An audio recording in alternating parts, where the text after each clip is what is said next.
امیر المومنین مولا کائنات مولا علی مشکل کشا شیر خدا کرم اللہ تعالی وجہہ الکریم مکہ مکرمہ میں عام الفیل کے 30 سال بعد پیدا ہوئے۔ والد نے آپ کا نام علی جبکہ آپ کی والدہ جن کا نام فاطمہ بنت اسد ہے انہوں نے حیدر رکھا تھا، جبکہ رسول اللہ صلی اللہ علیہ وآلہ وسلم نے آپ کو اسد اللہ کے لقب سے نوازا۔ اسد اللہ کا مطلب ہوتا ہے خدا کا شیر، شیر خدا، اسی لیے آپ کو کہا جاتا ہے شیر خدا۔ آپ کے نام کے ساتھ کرم اللہ تعالی وجہہ الکریم لگایا جاتا ہے، جبکہ دیگر صحابہ کرام کے ساتھ رضی اللہ تعالی عنہ لگتا ہے۔ اس کی وجہ یہ ہے کہ علماء کرام فرماتے ہیں کہ آپ نے چونکہ بچپن سے ہی رسول اللہ صلی اللہ علیہ وآلہ وسلم کی آغوش میں تربیت پائی، جس کی وجہ سے آپ کا دامن بتوں سے ہمیشہ پاک رہا، آپ کبھی کسی بت کے آگے نہیں جھکے، اسی لیے آپ کو کرم اللہ تعالی وجہہ الکریم کہا جاتا ہے۔ آپ کے القابات میں ایک کرار آتا ہے، یعنی پلٹ پلٹ کر حملہ کرنے والا۔ آپ نے کبھی کوئی جنگ نہیں ہاری، بڑے بہادر تھے، کفار کے بڑے بڑے جرنیل، بڑے بڑے بہادر آپ کے نام کے آگے سکتے میں آ جایا کرتے تھے۔ رسول اللہ صلی اللہ علیہ وآلہ وسلم نے آپ کو اپنی تلوار ذوالفقار عطا فرمائی تھی، بلکہ آپ کی جنگ کا تو ایک بڑا زبردست واقعہ مشہور ہے نا کہ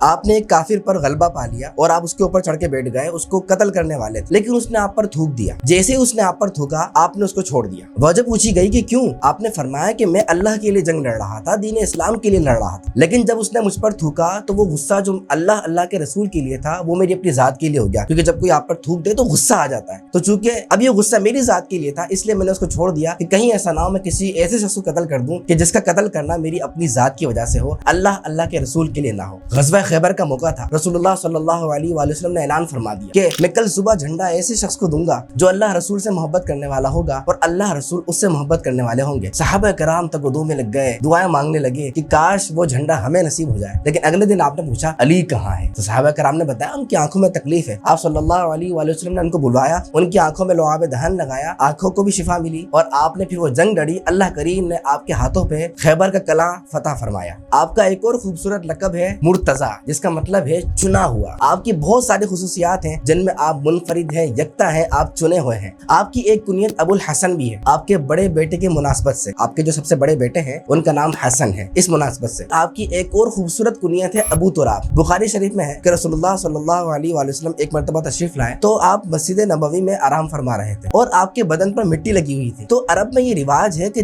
سامنے والے کی کنڈیشن جیسی ہوتی ہے تو اس طرح کا نام لے کر اس کو پکارا جاتا ہے، جیسے کہ حضرت ابو ہریرہ رضی اللہ تعالیٰ عنہ جن سے بہت زیادہ احادیث مروی ہیں۔ آپ کے پاس بہت زیادہ بلیاں ہوتی تھی، آپ کے آستین میں بلیاں ہوتی تھی، چھوٹی چھوٹی آپ کی آستین ہوتی تھی، تو ان میں بلی کے بچے ہوتے تھے، تو اس سے آپ کی کنیت ہو گئی ابو ہریرہ یعنی بلیوں والا۔ تو ابو تراب، تراب کا مطلب ہوتا ہے مٹی۔ آپ صلی اللہ علیہ وآلہ وسلم نے فرمایا تھا یا ابا تراب، اے ابو تراب یعنی اے مٹی والے۔ تو مولا علی فرماتے ہیں کہ مجھے اپنی کنیتوں میں سے سب سے زیادہ پیاری کنیت یہی لگتی ہے کیونکہ یہ کنیت مجھے رسول اللہ صلی اللہ علیہ وسلم نے عطا کی ہے، ابو تراب۔ امام اہل سنت اسی مناسبت سے بڑا خوبصورت شعر کہتے ہیں نا، اس نے لقب خاک شہنشاہ سے پایا جو حیدر کرار کے مولا ہے ہمارا۔ رسول اللہ صلی اللہ علیہ وآلہ وسلم نے آپ کا نکاح اپنی سب سے زیادہ لاڈلی بیٹی لاڈلی شہزادی سے سفر کے مبارک مہینے میں کیا۔ جی ہاں، سفر کے مہینے میں۔ کچھ لوگ سمجھتے ہیں کہ سفر کے مہینے میں شادی نہیں کرنی چاہیے، نکاح نہیں کرنا چاہیے، نحوستیں نازل ہوتی ہیں، بلائیں نازل ہوتی ہیں۔ ایسا نہیں ہے بھائی، رسول اللہ صلی اللہ علیہ وآلہ وسلم اپنی بیٹی کا نکاح مولا علی سے کر رہے ہیں اور کس مہینے میں کر رہے ہیں؟ سفر میں کر رہے ہیں، تو لہٰذا سفر میں کوئی نحوست نہیں ہوتی۔ آپ صلی اللہ علیہ وسلم کی حدیث ہے جس میں فرمایا لا سفرا، سفر کوئی شے نہیں ہے، یعنی اس میں کوئی نحوست بدشگونی کچھ بھی نہیں ہے۔ اسلام میں بدشگونی نام کی کوئی چیز نہیں ہے۔ آپ مہاجرین اولین میں سے ہیں، عشرہ مبشرہ میں سے ہیں، آپ کی بہت زیادہ خصوصیات ہیں جو آپ کو بہت زیادہ ممتاز بناتی ہیں۔ رسول اللہ صلی اللہ علیہ وآلہ وسلم ارشاد فرماتے ہیں نا، من کنت مولاہ فعلی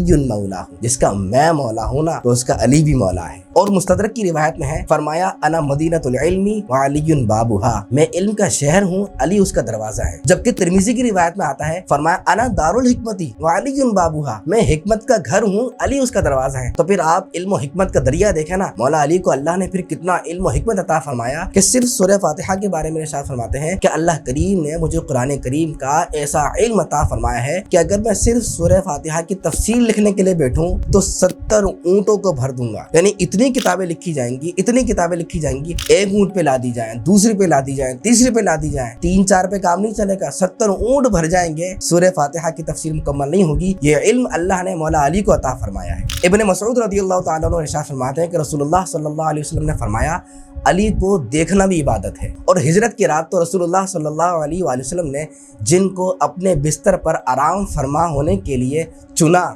جن کو مقرر کیا،